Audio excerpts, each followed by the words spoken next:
유시민의 어떻게 살 것인가? 지난 시간에 이어 오늘 3장과 4장을 마무리하도록 하겠습니다. 제3장 놀고 일하고 사랑하고 연대하라. 지금이야 워낙 유명하신 베스트셀러 작가이신 유시민 님이 이래서 글을 잘 쓰시는구나 하게 생각하는 대목이 있어 소개해드리고 싶습니다. 먹물은 읽을 거리를 먹고 산다. 합수부 조사실에는 읽을 것이 없었다. 헌병의 감시를 받으며 벽을 보고 정조한 채 꼼짝하지 않고 시간을 보내는 것은 녹록치 않은 고역이었다. 그때 구세주가 나타났다. 누군가 책을 한 보따리 들고 면회하러 온 것이다. 그런데 한 권을 제외하고 다른 책은 모두 거부되었다. 그 딱 한 권이 바로 문익환 목사님이 참여해서 만든 크고 두꺼운 양장본 공동 번역 성서였다. 공동 번역 성서는 그 자체가 하나의 위대한 문학 작품이다. 역사 소설이자 위인전이며 대하 서사시인 동시에 잠언집이다. 기독교 성서는 그 외에도 여러 번 읽었지만 그때만큼 집중해서 읽고 또 읽은 적은 없었다. 이 기간에 아는 어휘가 크게 늘었다. 나는 문학 청년이었던 적이 없다. 그런데도 글쓰기가 직업이 되었다. 나는 겸사 합수부 조사실에서 태어난 글쟁이라고 할 수 있다. 내게 글쓰는 재능이 있다는 것을 그때 처음 알았다. 그러나 타고난 재능이 있다고 해서 저절로 글을 잘 쓰는 것은 아니다. 연습과 훈련을 해야 한다. 글을 잘 쓰려면 어휘를 많이 알아야 한다. 나는 박경리 선생의 토지 일부를 5번 넘게 읽었다. 조종래 선생의 태백산맥과 황석영 선생의 장길산도 여러 번 읽었다. 어휘가 풍부하고 문장이 아름다운 문학 작품을 반복해서 읽는 것은 베껴 쓰지 못지않게 어휘를 늘리는 데 도움이 된다. 또 다른 훈련법은 작은 수첩을 지니고 다니면서 끊임없이 메모하는 것이었다. 공안 당국의 눈을 피해 동지들과 접선하다 보면 대중교통을 이용해 이동하거나 접선 장소 근처에서 상황을 살피며 기다리는 시간이 많았다. 그럴 때 수첩에 무엇이든 눈에 보이는 것을 묘사하거나 머리를 스쳐가는 상념들을 붙잡아 메모했다. 찻집 건너편 테이블에서 누군가를 기다리며 혼자 밖을 내다보는 젊은 여성의 옷차림과 이목구비를 세세하게 묘사하기도 했다. 짧은 시간에 신속하게 글을 쓰는 능력을 기르는데 큰 도움이 되었다. 성명서를 쓰고 유인물을 찍고 팸프릿과 홍보 책자를 제작하고 신문을 만드는 등 나는 운동권에서 쓸모있는 사람이 되려고 애쓰다가 글쓰기로 밥을 먹는 사람이 되었다. 물론 쓸모있는 사람으로 인정받는다고 해서 훌륭한 사람인 것은 아니다. 훌륭함, 존엄, 품격이란 자신의 내면에 있는 가치이고 쓸모는 시장에서 이루어지는 타인의 상대적 가치 평가이다. 많이 팔리는 책이 꼭 훌륭한 책이라고는 할 수는 없지만 나는 많이 읽히는 동시에 훌륭한 책을 쓰고 싶다. 그러려면 끊임없이 읽고 배우고 느끼고 생각하고 써야 한다. 그렇게 열심히 하면 훌륭한 글쟁이는 못 되더라도 최소한 쓸모있는 글쟁이로 남을 수 있을지 모른다. 즐거운 일을 잘하는 것. 인생은 소망을 하나씩 지워나가는 냉혹한 과정인지 모른다. 원대한 꿈과 낭만적 열정만으로 살아갈 수는 없다. 대통령, 과학자, 장군, 의사, 영화배우, 축구선수, 교사, 판검사, 변호사, 외교관, 소설가, 기업가. 아이들은 마음대로 꿈을 정한다. 스스로 정하든 부모가 권하든 백지에 그림 그리듯 할 수 있다. 아이들의 그림은 흔히 명예, 부, 권력, 지위를 성취하는 것과 연관되지만 청소부, 간호사, 수녀를 그리는 아이들도 있다. 이런 그림은 가치와 관련된다. 지구를 깨끗이 한다든가 아픈 사람을 도와준다든가 슬픔에 빠진 사람을 위로해 주는 것이다. 그러나 생각이 자라고 사유를 배우면서 아이들은 알게 된다. 어떤 것은 자신의 능력과 재능으로는 아무리 노력해도 손에 넣을 수 없다는 것을, 다른 것은 생각했던 것만큼 좋은 게 아니라는 것을, 또 다른 것은 자신과 맞지 않다는 사실을 깨닫는다. 20살쯤 되면 선택할 수 있는 대안이 그렇게 많지 않다는 현실을 받아들인다. 40살쯤 되면 인생을 크게 바꾸는 선택은 하기 어려워진다. 40 이후에도 인생을 바꾸는 결단을 할 수 있다면 운이 좋은 사람이다. 그러나 결단이 너무 늦는 법은 없다.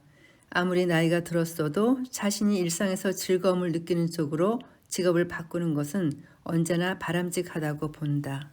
직업을 잘 선택하려면 열등감을 극복해야 한다. 자신의 내면을 정직하게 들여다보아야 한다. 어디를 가든 나보다 능력이 뛰어난 사람이 있다. 원하는 사람이 적은 직업도 있고 많은 사람이 좋아하는 직업도 있다. 남들이 어떤 직업을 선호하는지 의식하지 말아야 한다.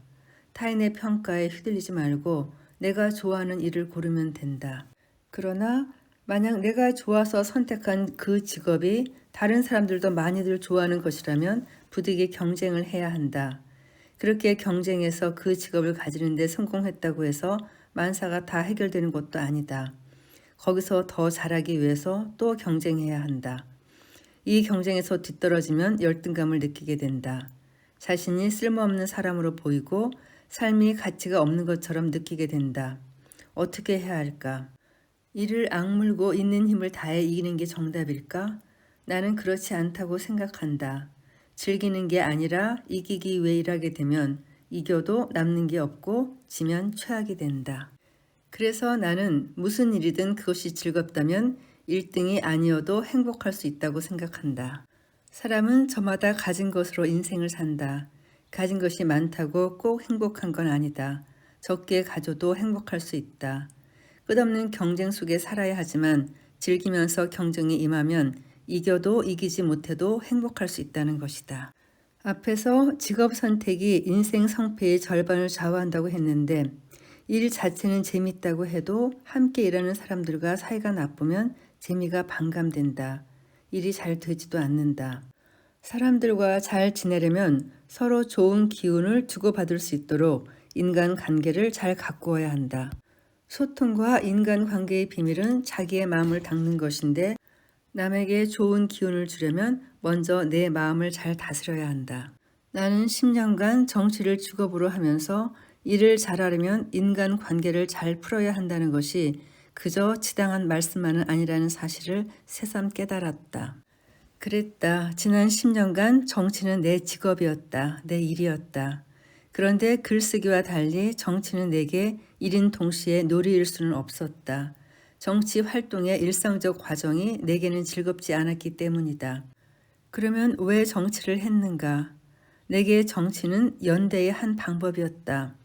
연대는 아픔과 기쁨에 대한 공감을 바탕으로 다른 사람과 손을 잡고 사회적인 선과 미덕을 실현하는 행위이다. 그런 점에서 내게 정치는 20살에 야학교사를 한 것과 방식만 다를 뿐 본질은 같은 것이었다. 나는 유권자로서 언제나 진보 정당을 지지했다. 앞으로도 그럴 것이다. 내가 보수 정당을 싫어하는 이유는 보수주의가 인간 여러 본성 가운데 진화적으로 익숙하고 생물학적으로 자연스러운 것을 대변하고 부추기기 때문이다. 물질에 대한 탐욕, 이기심, 독점욕, 증오, 복수심, 두려움, 강자의 오만, 약자의 굴종 같은 것이 진화적으로 익숙하고 생물학적으로 자연스러운 감정이다. 보수주의는 인간의 욕망과 본능 가운데서 가장 원초적인 것에 기반을 둔다. 그래서 어떤 정치 체제를 가진 나라에서나 강력한 보수 정치 세력이 존재한다. 진보 정당은 인간 본성 가운데 진화적으로 새롭고 생물학적으로 덜 자연스러운 것을 대변하고 부추기는 정당이다. 자유, 정의, 나눔, 봉사, 평등, 평화, 생태의 보호를 추구하는 것은 진화적으로 새롭고 생물학적으로 덜 자연스러운 행동이다. 그러나 나는 정치의 일상이 즐겁지 않았다. 그런 점에서 내가 정치에 뛰어든 것은 개인적으로 좋지 않은 선택이었다고 생각한다. 예전에 낸 책에서 정치를 짐승의 비천함을 감수하면서 야수의 탐욕과 싸워 성인의 고귀함을 이루는 일이라고 쓴 적이 있다. 그러나 이제 나는 정치의 일상이 요구하는 비루함을 참고 견디는 삶에서 벗어나 일상의 행복한 인생을 살고 싶다. 나는 직업 정치를 떠나 내가 원하는 삶을 살기로 했다. 이제는 다른 방식으로 사회적 선을 추구하는 사람들과 기쁘게 연대하기로 마음먹었다. 그렇게 마음먹은 순간 눈앞을 가리고 있던 두터운 먹구름이 걷혔다. 해방감으로 가슴이 터질 것만 같았다. 떳떳하게 놀기. 아무리 즐거워도 일이 인생의 전부는 아니다. 놀고 사랑하는 것도 그만큼 중요하다. 놀이는 즐거워서 스스로 하는 활동이다. 생존에 꼭 필요한 활동이 아니라는 이유로 일의 반대말처럼 쓰기도 한다. 그러나 놀이와 일을 명확하게 나누기는 어렵다. 일도 즐거울 수 있다. 돈 때문이 아니라 좋아서 일하는 사람도 많다. 그러나 일과 놀이가 같은 건 아니다. 놀이는 반드시 즐거운 것이어야 한다. 즐겁기 때문에 누가 강요하지 않아도 스스로 한다. 그러나 일은 그렇지 않다. 즐거워도 즐겁지 않아도 해야 하는 게 일이다. 당신은 어떤 놀이를 즐기며 사는가? 놀이는 단순한 스트레스 해소 수단이 아니라 그 자체가 행복한 삶의 핵심 요소이다. 저는 책 읽고 영화 보고 고양이 키우는 재미로 삽니다. 여기서 중요한 건 노는 즐거움 자체가 목적이어야 한다는 것이다. 돈이나 승리를 목적으로 삼으면 놀이가 더 이상 놀이가 아니게 된다. 근자에 내가 주로 하는 놀이는 당구와 낚시다. 그런데 낚시를 가거나 당구를 쓸 때 마음 한구석이 왠지 불편하다. 이러면 안 되는데 하는 생각이 드는 것이다. 이 불편함의 정체는 무엇일까? 첫째는 자격에 대한 문제의식이다. 노는 데는 시간과 정력, 비용이 든다. 그 시간과 비용을 들여서 아내와 영화를 봐도 되고 꼬마를 데리고 노래방에 갈 수도 있다. 집 화장실을 닦고 청소기를 돌려도 괜찮을 것이다. 재료를 사다 아이들에게 스파게티를 만들어 줄 수 있다. 대구 어머니께 가서 하룻밤 자고 와도 좋을 것 같다. 아들, 남편, 아버지로서 해야 할 도리를 다할 때 떳떳한 마음으로 놀 자격이 생기는 거 아닌가 싶다. 그런데 그런 일들은 끝이 없다. 하다 보면 친구들과 놀 시간이 없다. 그러니 적절하게 타협할 수밖에 없다. 나름 열심히 인간의 도리를 하고 죄의식을 크게 느끼지 않을 정도로만 나가서 노는 것이다. 둘째는 도덕적 부담감이다. 내가 사는 이 사회 어느 곳에선가 절망을 견디다 못해 자살하는 노동자들이 있다. 부모 잃은 아이들이 있고 자식에게 버림받은 노인들이 있다. 내가 친구들과 노는 이 시간에 자원봉사를 하고 노는 비용을 기부하는 게 옳지 않을까? 한겨울에 거지 한 사람이 얼어 죽어도 모두의 책임이라는 말도 있는데 이렇게 노는 건 도덕적으로 옳지 않은 것 아닌가? 스스로 그렇게 자책하게 된다. 하지만 놀 때는 떳떳하게 노는 게 좋다. 떳떳하게 놀고 싶어서 가족과 사회에 대한 도덕적 책임을 더 적극적으로 감당하도록 자극한다. 삶에는 선악이나 옳고 그름을 명확하게 재단할 수 없는 것이 많다. 놀이가 그렇다. 지나치지만 않다면 스스로 죄의식을 느끼지 않아도 될 범위 안에만 있다면 밝은 마음으로 당당하게 즐기는 게 좋다고 생각한다. 내가 누군가를 정말 사랑하는지 알 수 있는 방법이 있을까? 나는 나름의 방법을 찾았다. 가끔 일 때문에 혼자 국내선이나 국제선 비행기를 탔다. 이때 내가 탄 비행기가 기관 고장을 일으켰다고 상상한다. 운이 아주 좋으면 살아남겠지만 그렇지 않다면 10분이나 20분에 죽을 것이다. 만약 그대가 그런 상황에 빠졌다면 마지막으로 허락된 짧은 시간 동안 무엇을 하겠는가? 나라면 제일 먼저 스마트폰 전원을 켜고 아내에게 문자를 보낼 것이다.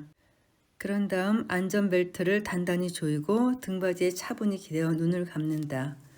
태어나서 이 순간까지 내 마음에 울림을 남긴 장면들을 떠올려 본다. 생각지도 않았던 것들이 보였다. 제일 먼저 떠오른 것은 아버지가 공들여 가꾸었던 마당 귀퉁이 꽃밭 가장자리에 줄지어선 채송화였다. 그리고 고무신을 들고 벌을 쫓는 꼬마 아이가 보였다. 이것이 아마도 내가 기억하는 인생의 첫 장면인 것 같다. 안징뱅이 책상과 흔들리는 초롱불, 책 읽는 아버지의 뒷모습이 일렁거렸다. 산더미 같은 시장짐을 이고 걷는 어머니를 만났다. 마산 교도소의 기다란 회벽색 담벼락, 유인물을 날랐던 을지로 좁은 뒷골목 인쇄소가 떠올랐다. 아내의 손을 처음 잡았던 순간의 가슴 떨림, 산부인과 병원 뒷마당을 서성대면서 막내의 출산을 기다리며 느꼈던 불안감, 하나의 강의를 들으러 가면 다른 하나가 어린 딸을 돌보면서 하루 종일 머물렀던 독일 마인츠 대학 학생식당 카페테리아 나무 의자의 매끈한 촉감이 되살아났다. 세상을 바꾸고 싶은 소망으로 만나고 헤어지고 또 만났던 신념의 동지들이 보였다. 세상을 바꾸었다고 생각했는데 돌아보니 물을 가르고 온 것 같네. 자네는 정치 말고 더 좋은 것을 하게. 노무현 대통령의 음성도 들렸다. 꿈과 눈물을 나누었던 많은 사람들, 함께 이루었던 일들, 주고받았던 희망과 설렘, 모두를 눈물 짓게 했던 실패와 좌절이 생각났다. 참 많은 사람을 사랑했고 많은 사람에게 사랑받았다는 것을 알게 되었다. 눈물이 조금 났다. 가슴이 따뜻해졌다. 만약 추락하는 비행기 안에서 마지막 10분을 허락받는다면 나는 그 10분을 그렇게 눈을 감은 채 보낼 것이다. 편안한 마음으로 누군가와 주고받았던 사랑의 감정을 되살리면서 그것이 주는 행복한 느낌을 음미하면서 마지막 순간을 맞는 것이다. 갑작스럽게 찾아든 영원한 이별에 대한 상상은 사랑이라는 감정의 색깔과 맛을 확인하는 좋은 방법이다. 그럴 때 사랑은 쌍난 감자처럼 아린 맛으로 다가온다. 누군가와의 영원한 작별을 상상하는 것만으로 가슴이 아리다면 당신은 그 사람을 깊게 사랑하고 있는 것이다. 아이들을 옳게 사랑하는 방법.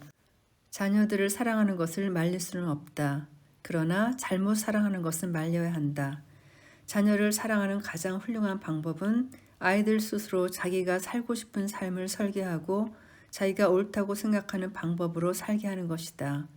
어떤 인생을 선택하든 믿고 격려하면서 어려움에 처했을 때 자기의 결정권을 침해하지 않는 범위에서 조금 도와주는 것이다. 많이 사랑하고 그 사랑을 최대한 표현함으로써 작은 일에도 쉽게 행복해질 수 있는 능력을 키워주는 것이다. 제대로 된 사랑을 듬뿍 받고 자라나 스스로 인생을 만들어 나가는 사람은 아주 작은 일에도 쉽게 행복을 느끼게 된다. 작은 일에도 쉽게 행복해질 수 있는 능력을 키워주는 것. 이 말이 제일 와닿네요. 품격 있게 나이를 먹는 비결. 자신이 늙어가고 있다는 사실을 깨닫는 순간을 누구나 반드시 만나게 된다. 노화는 무엇보다 갖가지 질병으로 존재를 드러낸다. 내게 가장 일찍 찾아온 노화의 징후는 만성 치주염이었다. 두 번째 노화의 징후는 원시였다. 최근 들어 느끼는 또 다른 증상은 기억력 손상이다. 뇌신경이 위축된 탓이다. 뇌의 노화는 단기 기억에 문제를 일으킨다. 나는 늙어가고 있다. 그러나 나이를 먹어도 삶은 똑같이 귀한 것이다. 여기서도 가장 중요한 것은 자기 결정권이다. 자기 힘으로 삶을 꾸려가야 존엄과 품위를 지킬 수 있다. 늙어도 젊었을 때와 마찬가지로 자기가 원하는 대로 인생을 설계하고 스스로 옳다고 여기는 방식으로 살아야 한다. 그렇게 하려면 몇 가지를 제대로 준비해야 하는 것이 있다. 돈, 건강, 그리고 삶의 의미이다. 나는 멋있는 노인이 되고 싶다. 그래서 어떻게 하면 나이를 품격 있게 먹을 수 있는지 자주 생각한다. 젊은 시절 칼럼니스트로 이름을 떨쳤던 홍사중 선생의 밉게 늙는 사람들의 특징을 소개하고 싶다. 1. 평소 잘난 채, 있는 채, 아는 채를 하면서 거드름 부리기를 잘한다. 2. 없는 채 한다. 3. 우는 소리, 넋두리를 잘한다. 4. 마음이 옹졸하여 너그럽지 못하고 쉽게 화를 낸다. 5. 다른 사람은 안중에도 없는 아나무인격으로 행동한다. 6. 남의 말을 안 듣고 자기 이야기만 늘어놓는다. 사실 노인만 그런 게 아니다. 젊은 사람도 그럴 수 있다. 이런 태도는 늙어서 새로 생기는 게 아니라 모든 사람에게 원래부터 있다. 이것과 정반대로만 한다면 노인이든 청년이든 똑같이 멋진 사람이 될 수 있다. 이렇게 하면 품위 있는 어른으로 존중받을 수 있다. 아름답게 나이를 먹는다는 것은 곧 아름답게 살아가는 것이다. 품위 있게 나이를 먹는다는 것은 품위 있게 인생을 사는 것이다. 젊어서나 늙어서나 품위 있게 사는 게 가장 바람직하다. 나이를 먹는데도 롤모델이 필요하다. 내 노년기 롤모델은 2010년 작고하신 언론인 리영희 선생이다. 그는 자유의 고귀함을, 진실과 지성의 위대함을 증명했다. 공산주의자가 아니었지만 반공주의와 싸웠고 자유주의자가 아니었지만 자유를 실천하며 살았다. 내가 그를 노년의 롤모델로 여기는 것은 그가 보여준 인간적 품격 때문이다. 령이 선생은 어디에서도 대접받기를 원하지 않았다. 젊은 사람들을 아랫사람 대하듯 하는 것을 나는 보지 못했다. 모임에서는 윗자리에 앉는 것을 사양했고 자기 주장을 하기보다는 남의 말을 경청했다. 건강이 악화된 후에는 사회적 정치적 발언을 절제했고 글을 발표하지도 않았다. 그리고 마음이 통하는 사람들과 평화롭게 시간을 보냈다.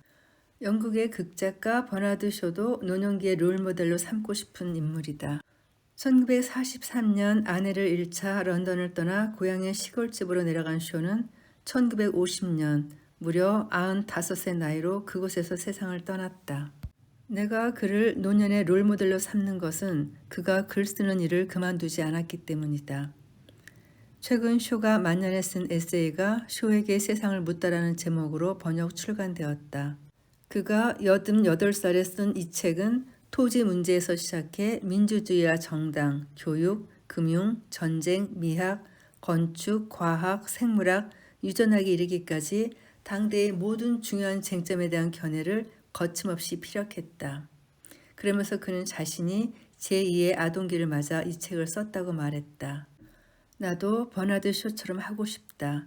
내 지성적 자아가 스스로를 객관적으로 바라볼 능력을 가진 마지막 시간까지 무슨 글이든 글을 쓰면서 살고 싶다.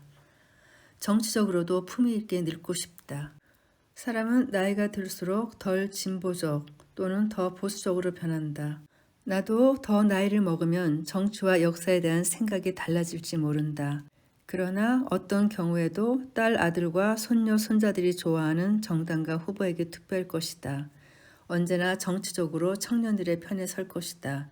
그것이 유권자로서 품격 있게 나이를 먹는 가장 좋은 방법이라고 믿기 때문이다. 글쓰기로 돌아오다. 어쨌든 나는 글쓰기가 좋다. 그것은 무엇보다 그 일 자체가 주는 기쁨과 만족감 때문이다. 무엇이든 쓰려면 다른 사람이 쓴 글을 읽고 내 머리로 생각하고 스스로 느껴야 한다. 쓰는 일은 비우는 동시에 채우는 작업이다. 배움과 깨달음이 따라온다. 가지고 있던 생각이 틀렸다는 것을 깨닫거나 모르고 있던 것을 새로 알게 되었을 때, 좋은 문장 하나를 쓰고 혼자 감탄하면서 싱글벙글할 때, 나의 뇌에서는 도파민이나 세로토닌이 대량 분비되는 것 같다. 그것들은 사랑에 빠지거나 마약을 복용할 때 황홀감을 느끼게 하는 화학물질이다. 나는 글쓰기로 되돌아왔다. 정치가 싫다거나 잘할 수 없을 것이라는 좌절감 때문만은 아니다. 내 인생의 남은 시간 동안 내가 원하는 삶을 살고 싶어서다. 나는 지금 잘 살고 있는가? 이렇게 계속 살아가도 괜찮은 것인가? 내 마음이 이렇게 대답했다. 직업으로서의 정치를 떠나 글 쓰는 일로 돌아가자. 마음이 설레고 일상의 기쁨으로 충만한 삶을 살자. 잘한 결정이신 것 같아요. 요즘 유시민 작가 방송에서 얼굴 보면 참 행복해 보이고 많이 따뜻해지셨다고 할까요? 보기 좋습니다. 기적을 일으키는 거울 유런. 맹자는 측은지심이 인간의 본성이라고 주장했다. 측은지심은 삶을 복잡하게 만든다. 앞에서 나는 품격 있고 행복한 인생의 비결이 하고 싶은 일을 열정적으로 하면서 즐겁게 놀고 뜨겁게 사랑하는 것이라고 말했다. 여기에서 측은지심이 할 일은 별로 없는 것으로 보인다. 일도 놀이도 사랑도 모두 나를 위해서 하는 것이다. 타인의 기쁨과 고통에 공감하고 연대하는 것은 인생의 성공 비결 목록에 없다. 그러나 맹자가 말한 대로 측은지심이 없으면 사람다운 사람이 아니다. 우리는 도대체 왜 타인이 겪는 고통 앞에서 분노, 슬픔, 죄의식 그런 감정을 느끼게 되는 것일까? 삶을 불편하게 만드는 이 감정에 대해서 어떻게 대처해야 할까? 타인의 고통이나 기쁨에 공감하는 능력은 자연이 우리에게 준 본능이다. 인간의 대뇌피질에는 특별한 기능을 하는 신경세포가 있다. 이것이 타인의 고통이나 기쁨에 감응하게 만든다. 과학자들은 여기에 거울 유런이라는 이름을 붙였다. 내가 이름을 지었다면 공감 유런이라고 했을 것 같다. 거울 유런은 생물학적 기적을 일으키는 신경세포다. 인간은 다른 모든 종과 마찬가지로 자기 생존과 번식을 위해 살아가는 이기적인 동물이다. 하지만 인간은 이타 행동을 한다. 이것은 다른 동물들의 이타 행동과는 차원이 다르다. 동물들은 보통 유전자를 공유한 다른 개체에 대해서만 이타 행동을 한다. 그러나 인간은 유전적 근친성도 없고 전혀 알지도 못하는 타인을 위해 자기의 목숨을 버리기도 한다. 19세기 중반 영국 사회의 최대 논쟁거리 가운데 하나가 가난한 사람들의 생계를 돕도록 하는 구빈법이다. 만약 유전과 변이, 생존 경쟁을 통해 열등한 개체가 제거되는 자연 선택이 진화의 원리라고 한다면 전염병 예방 접종이나 복지 정책으로 생물학적 사회적으로 열등한 개체를 보호하는 것은 자연 법칙을 거스르는 행위가 된다. 문명이 만든 제도로 자연 선택의 작용을 저지할 경우 호모 사피엔스는 생물학적으로 퇴하게 될 것이다. 구빈법에 반대한 사람들은 이렇게 주장했다. 그러나 다윈은 국가의 보건 정책과 복지 제도를 옹호했다. 그는 구빈법은 본능적 동정심의 표현이며 이를 외면하는 것은 극도의 죄악을 방치하는 것이라고 말했다. 맹자의 측은지심과 다윈이 말한 본능적 동정심은 같은 것이다. 그것은 자연이 인간에게 준 본성이다. 이것이 이타 행동과 복지 제도를 만들어냈다. 유전적 근친성이 없는 타인을 위해 자기를 희생하는 생물학적 기적을 일으키는 것이 바로 데네피질에 산재한 거울 유런이다. 만약 그대가 해고 노동자들의 고통과 죽음 때문에 마음이 불편하고 눈물이 나려 한다면 그것은 그대가 지극히 정상적인 인간임을 입증하는 생물학적 증거가 된다. 진보의 생물학. 일과 놀이와 사랑만으로는 인생을 다 채우지 못한다. 그것만으로는 삶의 의미를 온전하게 느끼지 못하며 그것만으로는 누릴 가치가 있는 행복을 다 누릴 수 없다. 타인의 고통과 기쁨에 공명하면서 함께 사회적 선을 이루어 나갈 때 우리는 비로소 자연이 우리에게 준 모든 것을 남김없이 사용해 최고의 행복을 누릴 수 있다. 그런 인생이 가장 아름답고 품격 있는 인생이다. 공감을 바탕으로 사회적 공동선을 이루어 나가는 것을 나는 연대라고 부른다. 그리고 이러한 연대가 이루어내는 아름답고 유쾌한 변화를 진보라고 이해한다. 나는 진보주의와 보수주의에 대한 생물학적 접근법을 좋아한다. 생물학적 접근법에 따르면 진보주의란 유전자를 공유하지 않은 타인의 복지에 대한 진정한 관심과 타인의 복지를 위해 사적 자원의 많은 부분을 내놓는 자발성이다. 이러한 의미의 진보주의자는 생물학적으로 부자연스러운 또는 덜 자연스러운 생각과 행동을 한다. 생물학적으로 부자연스럽다는 것은 진화가 인간에게 설계해 놓지 않은 것을 의미한다. 유전자를 공유하지 않은 가족과 친척이 아닌 타인의 복지를 위해 사적 자원을 자발적으로 내놓는 것은 기나긴 생물학적 진화의 마지막 단계에서 새롭게 나타난 행동 방식이다. 진보는 서민 복지를 확대하기 위해 부자 증세에 찬성하지만 보수는 반대한다. 진보는 외국인 노동자의 권리와 문화적 다양성을 옹호하지만 보수는 내국인의 이익과 민족 문화의 고유성을 중시한다. 진보는 동성애에 대해 너그럽지만 보수는 동성애를 혐오한다. 진보는 전쟁에 반대하고 갈등의 평화적 해결을 옹호하지만 보수는 북극 강병을 좋아하고 외부 위협에 대한 군사적 대응을 선호한다. 진보는 여성과 장애인 등 소수자의 권익 보호를 매우 강조하지만 보수는 덜 그렇다. 진보는 무슨 문제가 있으면 국가와 사회의 책임을 강조하는 반면 보수는 개인과 가족의 책임을 중시한다. 그동안 이해하지 못한 것이 많았는데 쉽게 이해가 되네요. 뭉뚱그려 말하면 보수는 모든 문제에 대해서 진화적으로 익숙하고 생물학적으로 더 자연스러운 방식으로 생각하고 행동하지만 진보는 진화적으로 새롭고 생물학적으로 덜 자연스러운 방식으로 생각하고 행동한다. 그렇다면 왜 어떤 사람들은 생물학적으로 덜 자연스러운 생각과 행동을 하는 것일까? 진보주의 그 자체는 생물학적 진화의 산물임이 확실하다. 생존하기 위해서는 새로운 환경 변화에 대응하기 위한 새로운 사고방식과 행동방식이 필요하다. 모두가 예전의 상황에 맞는 익숙한 생각과 행동만 한다면 개체뿐만 아니라 집단도 새로운 상황에 적응하지 못해 절멸할 수 있다. 모두는 아니더라도 누군가는 새로운 생각을 하고 새로운 행동을 해야만 한다. 이 과제를 해결하기 위해 자연은 인간의 일반 지능을 진화시켰다. 이것이 일반 지능의 발전에 대한 진화론적 설명이다. 진보주의는 사람의 직접적 행동으로만 표출되는 것이 아니다. 사람들은 이타적 본능을 제도로도 표현한다.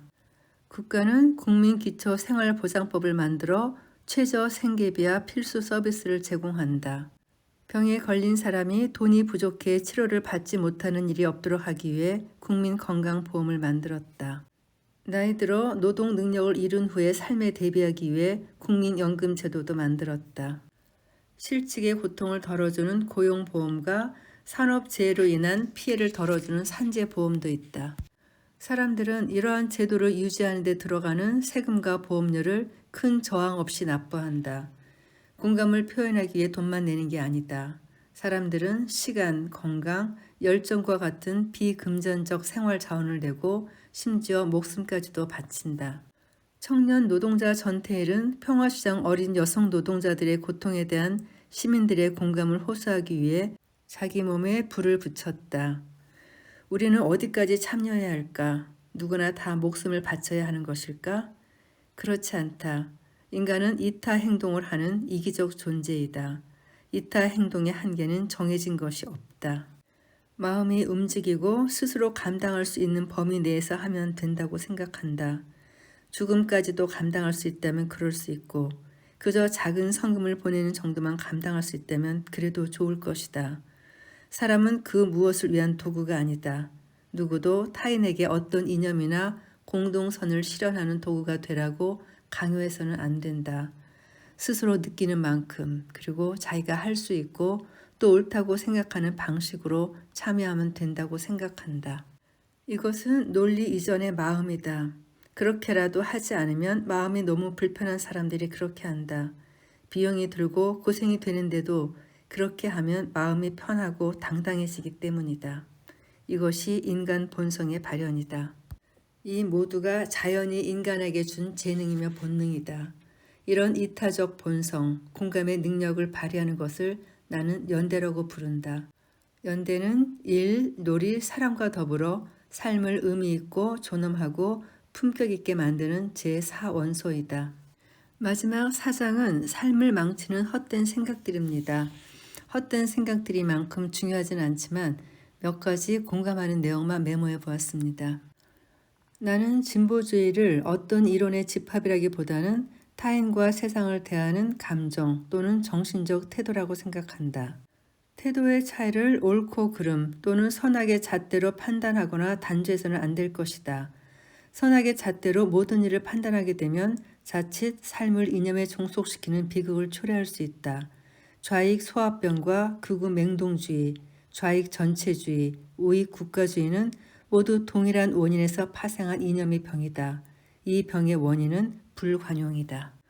출생이라는 제비뽑기. 삶의 가장 큰 부조리는 출생의 행운과 불운이 아닐까 싶다. 어떤 부모를 만나느냐에 따라 인생은 크게 달라진다. 나는 아버지에게 물질을 물려받은 것이 없었다. 어머니도 자식에게 물려줄 것이 없다. 하지만 나는 엄청나게 큰 가치가 있는 것을 이미 물려받았고 그것은 무엇인가를 새로 알게 될 때 즐거움을 느낄 수 있는 능력이다. 막연히 내 인생, 내 소신대로 산다고 생각했는데 의외로 나의 성격, 가치관, 생활방식, 취향이 생물학적, 문화적으로 가족사의 영향을 강하게 받았다는 사실을 깨달았다. 가족사를 탐색해보라. 당신의 내면이 훨씬 더 풍요로워질 것이다. 나는 영생이 싫다. 삶에는 끝이 있다. 지금 존재하는 것은 머지않아 모두 쓰러지고 망각된다. 인생은 헛되다. 하지만 기쁜 삶, 의미 있는 인생을 살고 싶다면 무엇보다 먼저 삶의 유한성과 관련한 허무의식을 이겨내야 한다. 여기 두 갈래의 길이 있다. 하나는 유한성과 싸우는 길이다. 다른 하나는 삶의 유한성을 받아들이고 그 안에서 의미와 기쁨을 찾는 길이다. 문명의 역사는 이것이 더 좋은 선택임을 증명했다. 영생에 대한 욕망은 자신의 삶을 황무지로 만들고 때로 타인의 삶을 파괴하기 때문이다. 영원한 것에 대한 갈망. 은하와 행성의 생애 주기에 비추어 보면 인간의 삶과 하루살이의 삶은 양적인 차이가 없다. 그러나 질적으로는 결정적인 차이가 있다. 이 차이를 만들어내는 것이 바로 호모사피엔스의 특별함이다. 그 특별함을 지성이라고 한다. 삶이 찰나에 지나지 않는다는 사실을 아는 사람이 사람다운 삶을 제대로 살 수 있다. 그것을 모르는 삶은 그저 조금 더 길기만 할 뿐 하루살이 삶과 근본적으로 다를 것이 없는지도 모른다. 이제 에필로그로 마무리를 하겠습니다. 현명하게 지구를 떠나는 방법. 건강하게 오래 산 어른이 어느 날 대청마루에서 낮잠 자려고 눈을 감았다가 다시는 깨어나지 않는 경우가 있다. 이런 죽음에 대해 사람들은 무병장수하시고 깨끗하게 잘 가셨다고 덕담을 한다.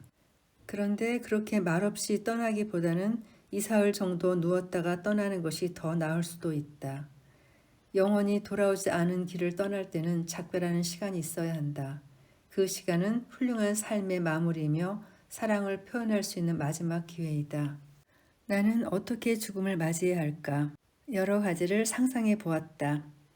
나는 무엇보다도 병상에 누워 사랑하는 이들과 작별하거나 병원 영안실에 검은 띠 두른 내 모텔에 갇혀 절을 받고 싶지 않다. 웃는 얼굴로 말을 건네며 함께 삶의 구비를 걸어왔던 이들과 마지막 인사를 나누고 싶다. 흥겨운 파티를 열어 즐겁게 작별하고 싶다. 내 삶과 죽음을 애통함이 아니라 유쾌한 기억으로 남게 하고 싶다. 자료를 뒤적이다 실제로 생전 장례식을 한 사람이 있다는 사실을 알았다. 유진 오켈리, 그가 뇌암 확진을 받았을 때 남은 시간은 3달뿐이었다. 그 90일 동안의 경험과 사색을 책으로 남겼다. 그는 자기의 삶을 충분히 음미하면서 지구 행성을 떠났다. 음악이 있고 술이 있고 여기에 누구를 초대할까? 여기에 오는 모든 손님들에게는 절대 사후 장례식에는 오지 말라고 부탁할 것이다. 이것은 추억, 사랑, 용서를 위한 파티다. 여기서 우리는 공유하고 있는 인생의 한 조각 또는 큰 덩어리들에 대한 이야기를 할 수 있을 것이다. 내가 한 일들이 다른 사람에게 준 기쁨과 아픔을, 타인의 행위에서 내가 받았던 즐거움과 상처를 되짚어 볼 것이다. 그렇게 살면서 다 전하지 못했던 사랑, 감사, 그리고 원망하는 마음까지 남김없이 풀어놓을 수 있을 것이다. 고백하고 이해하고 용서하고 화해함으로써 남는 자의 삶과 떠나는 자의 죽음이 더 평화로워지는 것이다. 이런 것이 좋은 작별 아니겠는가? 생명 활동이 멈춘 육체, 그것도 잘 떠나게 해야 한다. 오래 썼지만 혹시라도 다른 누군가에게 쓸모가 있는 것이 있다면 주도록 하자. 유골함은 사양한다. 그저 잘 썩는 천으로 만든 보자기로 싸서 묻으면 된다. 내 몸과 우주의 모든 것들이 같은 물질로 이루어져 있다는 것은 얼마나 다행스러운 일인가. 묻은 자리는 표신하지 않게 잘 다지고 느티나무처럼 오래 사는 나무 한 그루 심었으면 한다. 제사는 지내지 말라고 할 것이다. 내 아이들은 내 생각이 날 때 언제든 소풍 오듯 와서 작고 예쁜 꽃 한 송이 놓아주고 나무 그늘 드리운 돌에 걸터 앉아 서로 안부를 나눌 수 있으면 좋지 않겠는가. 더 진지하게 죽음을 생각할수록 삶은 더 큰 축복으로 다가온다. 죽음이 가까운 만큼 남은 시간이 더 귀하게 느껴진다. 삶은 준비 없이 맞았지만 죽음만큼은 잘 준비해서 임하고 싶다. 주어진 삶을 제대로 살면서 잘 준비해야 그런 죽음을 맞을 수 있을 것이다. 때가 되면 나는 그렇게 웃으며 지구 행성을 떠나고 싶다. 역시 유시민 작가님, 저도 완전 공감합니다. 제가 서두에 어떻게 살 것인가가 아니라 어떻게 죽을 것인가로 읽혔다고 하는 부분이 이 마지막 에필로그에 다 있죠. 긴 녹음 들어주셔서 감사합니다.